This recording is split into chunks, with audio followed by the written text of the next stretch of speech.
Bismillahirrahmanirrahim. Assalamualaikum warahmatullahi wabarakatuh. Perkenalkan, nama saya Muhammad Rifai. Saya dari Teknik Elektro Angkatan 2021. Jadi di video ini saya ingin menjelaskan kembali mengenai AI, Artificial Intelligence atau kecerdasan buatan. Pertama-tama, ketika mendengar AI atau kecerdasan buatan, pasti kita mengarah ke robot. Akan tetapi, contoh dari AI itu bukan hanya robot. Banyak sekali contoh-contoh AI atau kecerdasan buatan yang ada di sekitar kita.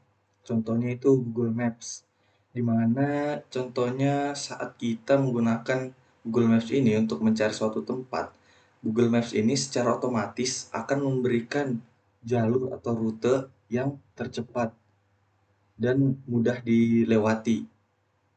Nah, jadi AI di dalam Google Maps ini memberikan kita secara otomatis itu memberikan rute yang cepat untuk kita pergi ke tujuan yang kita tuju. Kemudian ada juga contohnya yaitu seperti game. Game itu banyak sekali AI di dalamnya. Contohnya ada game Counter Strike di mana di situ AI-nya atau botnya itu sangat pintar dalam mau mengoperasikan gamenya, seperti kapan dia harus menembak, kapan dia harus sembunyi, dan kapan dia harus berjalan sesuai apa yang kecerdasan buatan yang sudah diatur sedemikian rupa untuk bot tersebut atau AI yang di dalam game Counter Strike. Seperti ada juga contohnya seperti catur, itu kan sudah diatur sedemikian rupa atau kecerdasan yang kita buat, kecerdasan buatan di dalamnya yang diatur sehingga bisa kita bermain catur seperti seakan-akan melawan seseorang atau melawan manusia gitu. Kemudian ada juga contoh AI itu seperti email, itu mendeteksi spam-spam yang ada. Kemudian ada juga yang sering kita gunakan contoh AI itu, di dalamnya itu ada smartphone, di mana di smartphone ada fitur keamanan seperti face unlock, di mana AI akan memindai sebelum kita eh, melakukan keamanan menggunakan face unlock. Itu AI akan memindai wajah kita terlebih dahulu sehingga dia dapat mengenali, belajar, dan eh, dapat mengenali wajah kita terlebih dahulu agar supaya jika kita ingin membuka handphone kita dan bukan wajah kita yang terdapat atau terlihat di kamera atau pemindai AI, itu tidak akan terbuka kamera handphone kita.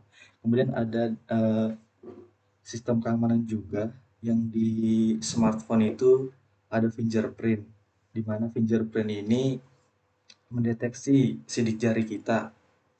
Ya, sistemnya mirip dengan face unlock, yaitu AI memindai sidik jari kita, kemudian mengambil data-datanya, sehingga jika fingerprint itu berbeda dengan data yang kita masukkan, maka dia akan menolaknya sehingga eh, smartphone kita tidak terbuka oleh fingerprint yang berbeda saat eh, datanya diambil. Kemudian contoh selanjutnya ada Google Assistant, di mana Google Assistant ini ya sebenarnya bukan Google Assistant saja, ada seperti Siri yang ada di iPhone dan masih banyak lagi lah. Intinya Google Assistant ini merupakan AI di mana kita bisa berkomunikasi dalamnya, bisa menggunakan voice note dan segala macam yang sudah diatur sedemikian rupa, itu dengan kecerdasan buatan. Kemudian ada filter Instagram juga contohnya, eh, ada di kehidupan kita sehari-hari lah, yaitu filter Instagram itu menggunakan AI. Dia juga memindai wajah kita untuk menyesuaikan. Kemudian ada e-tilang, itu yang sekarang itu banyak sudah plat plat kendaraan diubah menjadi warna putih. Itu salah satu eh, agar memudahkan AI dalam mendeteksi kendaraan kita. Jika kita melakukan sebuah pelanggaran, itu semua akan terdeteksi melalui kamera yang sudah ditanamkan kecerdasan buatan, sehingga memudahkan kita untuk melihat mengapa bisa terjadi kecelakaan, apakah kendaraan itu melakukan sebuah pelanggaran, kapan, waktunya, semuanya tercatat di situ. Nah, kemudian eh, kita masuk ke definisi AI. Yang tadi itu merupakan contoh-contoh dari kecerdasan buatan. Kemudian kecerdasan buatan ini terbagi jadi beberapa bagian.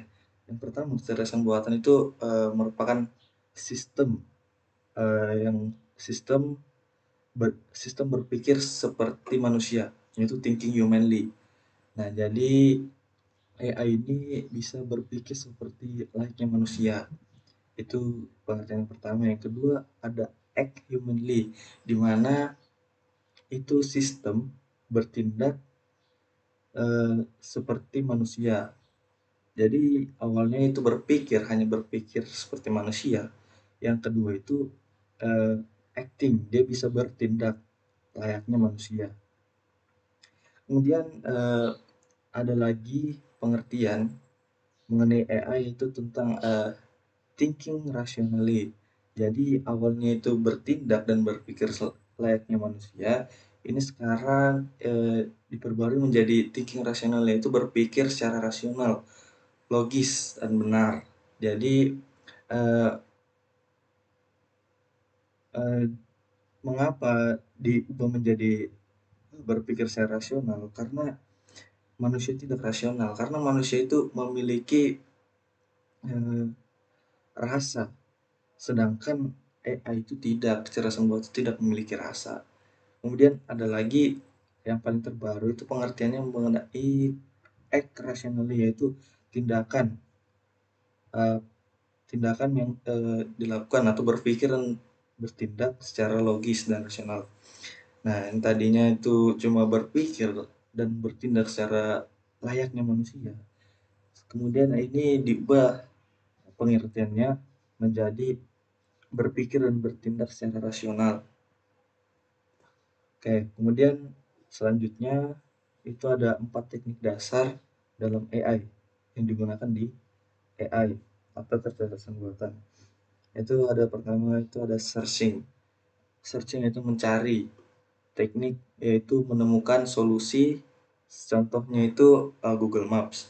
Yang tadi itu seperti yang saya jelaskan tadi, kita menggunakan Google Maps, secara otomatis AI akan memberikan rute yang tercepat untuk mencapai satu tujuan yang kita ingin uh, cari di Google Maps tersebut. Kemudian yang kedua ada reasoning, yaitu teknik penalaran untuk menarik kesimpulan. Ya contohnya Google, kita ingin mencari sesuatu, pasti itu di pencariannya kita mencari sesuatu, pasti ada di bawahnya itu penalaran dari Google sendiri, itu otomatis diberikan oleh AI yang ada di Google. Kemudian ada planning, itu perencanaan. Contohnya itu seperti sistem yang ada pada lift, di mana saat kita menaiki lift, pastikan eh, bukan hanya kita saja yang ingin menggunakan lift tersebut, akan tapi eh, di lantai beberapa, misalnya di lantai 2, lantai 3 itu ada orang yang ingin masuk lift. Jadi dia sama-sama menekan tombol yang ada di lift. Jadi di situ ada teknik perencanaan yang didesain AI yang ada di lift, yang mana yang harus kita lewati terlebih dahulu. Apakah di lantai 2, lantai 3, atau di lantai dasar. Itu sudah diatur menggunakan sistem AI juga. Kemudian ada learning, yaitu teknik untuk mengajarkan uh, pola data kepada kecerdasan buatan atau AI. Ya contohnya tadi ada face unlock untuk smartphone, di mana sebelum kita menggunakan face unlock itu AI memindai wajah kita untuk mengambil data-data sehingga dapat digunakan untuk sistem keamanan di smartphone kita. Kemudian fingerprint juga sama sistemnya seperti face unlock, di mana awal penggunaan fingerprint pastinya AI ini mengolah data dari sidik jari yang kita operasikan di fingerprint itu, sehingga dia dapat mendapatkan data untuk keamanan sistem di smartphone kita. Oke, mungkin itu saja yang dapat saya jelaskan mengenai AI. Sebenarnya masih banyak mengenai penjelasan dan pengertian dan macam-macam lah mengenai kecerdasan buatan ini. Semoga video ini bermanfaat dan dapat menambah wawasan saya juga. Sekian dari saya, kurang lebihnya mohon maaf. Wassalamualaikum warahmatullahi wabarakatuh.